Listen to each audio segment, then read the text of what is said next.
Welcome to TechieTalkee.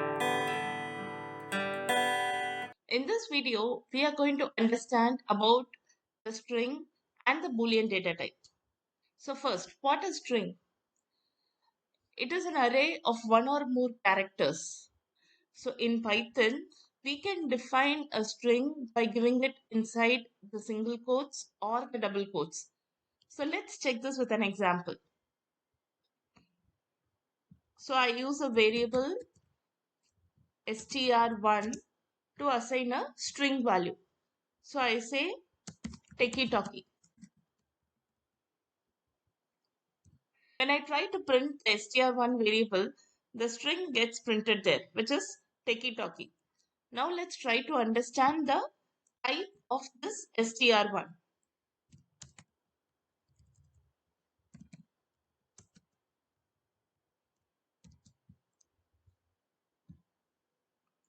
So the type says class string.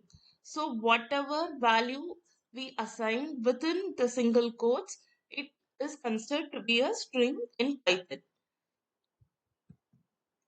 The same applies for double quotes as well. So I'm giving the TechieTalkee string within double quotes, and let's see how it works. So Python considers TechieTalkee to be a string variable even when it is provided within double quotes. So say for example, I want to give a single quote in my string. Say I want to print TechieTalkee's video. So always remember one thing. If you want to print a single quotes, then enclose your string within double quotes. And if you want to print a double quote, then enclose your string within single quotes. So since I want to print a single quote in my string, I'm enclosing the string within double quotes.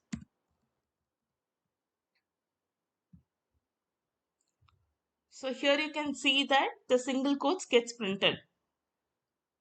Now I want to say TechieTalkee says hello there.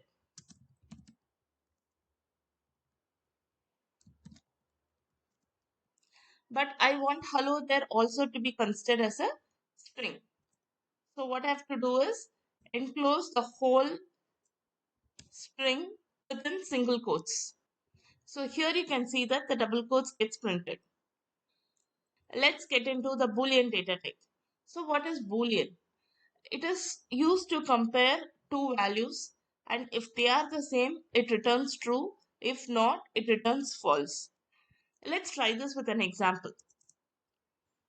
I say A equal to 1, B equal to 2, C also equal to 2.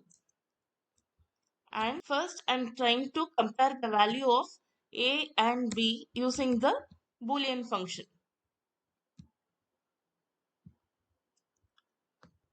So the Boolean function returns false, which means A is not equal to B. Now let's try to check if B is equal to C and see what the Boolean function returns. It returns 2 because 2 is equal to 2. Hey guys, hope you understood how to use the string and the Boolean function. Thank you for watching this video. If you have any queries, you can reach out to me at techietalkee@gmail.com. Happy learning and have a great day.